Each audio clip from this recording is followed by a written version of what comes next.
Congratulations on the film. Thank you. I saw it and had a lot of fun. My first question to you is just how does one prepare to portray one of the most iconic smiles the world has known?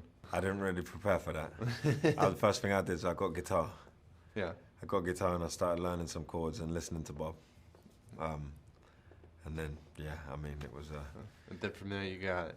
No, I never felt like I got it. Really? No, never. I never felt like I got it. It was a process that involved Bob's family, Learning about Bob was everything I learned about him was with his friends and with his family. How was it like working with, his friends, his family, and everyone close to him? Amazing. Amazing. Very special. Now, of course, another part of the character is, his accent. What was it like trying to get that as authentic as you could? The language. I'd say it's a language, not a dialect. The Jamaican patois, for me, is a language. And we had to have a lot of people around, specialists and linguists and Jamaican dialect coaches. And, normally there's one, but we had 7 or 8 or 9 sometimes, people who were working on it. For you, what was the most emotional sequence that you had to film for the movie? Everything involved having to think about Bob from an emotional point of view. So every scene you're checking in, the emotional point of view is from the beginning to the end.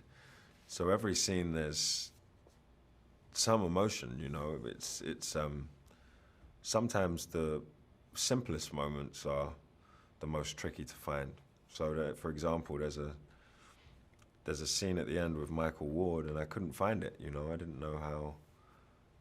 It's a really simple moment in many ways, but I couldn't find it. And then Michael's generosity as an actor is what helped me find it.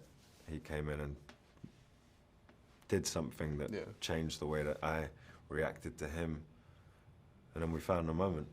Obviously the movie follows Bob Marley's life, and there's a lot there to cover. So when it comes to things that didn't make the story, like moments in his life that just weren't focused on in the film, are there any in particular that you maybe kind of wish was able to make it in there? Yeah, we shot a bunch of music that didn't make the cut.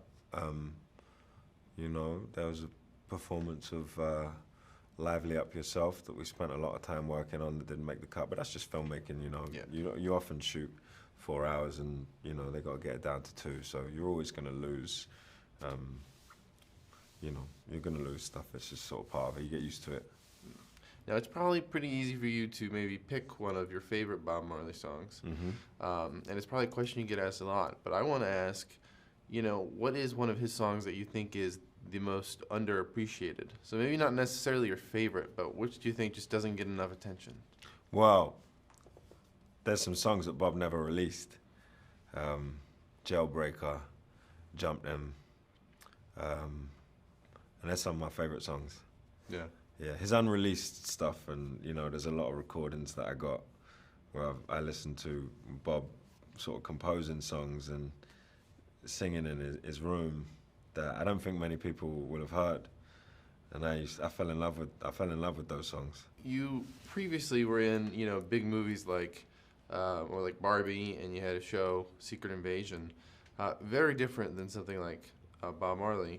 What was the experience like between those big projects and this more unique biopic? Yeah, well, I guess Secret Invasion was exploring a character who wanted to see everyone burn and suffer. Yeah.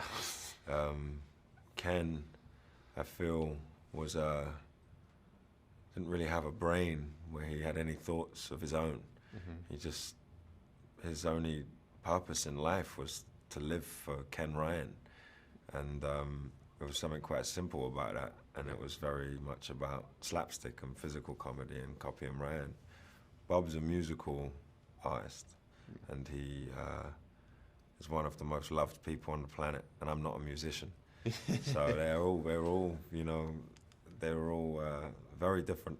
Speaking of Secret Invasion, for a lot of people, the project didn't land maybe like Loki or WandaVision did, and so my question for you as an actor, how in tune with critical reception or any kind of reception or reactions from fans and whatnot are you for your various projects, not just Secret Invasion? I feel like the experience of making a movie is where I do my work, you know.